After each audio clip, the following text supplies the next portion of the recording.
बिस्मिल्लाहिर्रहमानिर्रहीम। पता है मोहब्बत क्या है? 1400 साल पहले हज़रत मोहम्मद सल्लल्लाहु अलैहि वसल्लम का हर रात तहज्जुद में रोते हुए दुआ करना, या अल्लाह मेरी उम्मत को बख्श दे। दिल छोटा मत करें, वो रब देख रहा है, वो रब सुन रहा है, वो तुम्हारी खामोशी में छुपे दर्द तक को महसूस कर रहा है। बस यकीन रखो उस पर, वो जवाब देगा और ज़रूर देगा। मैं कुर्बान जाऊं उस रब पर जो दरवाज़ा भी वहाँ से खोलता है जहाँ सोचा भी नहीं होता।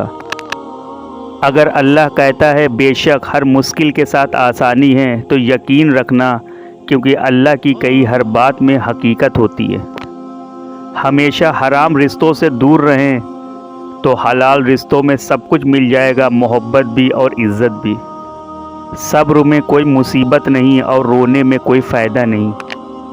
कुफ्र के बाद सबसे बड़ा गुनाह दिल दुखाना है, चाहे वो दिल मोमिन का हो या काफिर का। वो बदलेगा तकदीर मेरी, वो मेरा भी तो खुदा है। ज़िंदगी जीने का सबसे आसान तरीका, हालात कैसे भी हों सब अल्लाह पर छोड़ दो। अल्हम्दुलिल्लाह, उम्मीद ही नहीं मेरा तो यकीन जाओ, जो तोड़ने वालों को भी खुशबू दे देता है। अच्छाई के लिए लाजिम नहीं कि लोगों के साथ कुछ अच्छा करते रहो, अच्छाई ये भी है कि बस किसी के साथ बुरा ना करो। किसी की कमियां तलाश करना इंसान को उस मक्खी की तरह बना देता है जो इंसान के साफ जिस्म को छोड़कर सिर्फ उस ज़ख्मों पर ही बैठती है।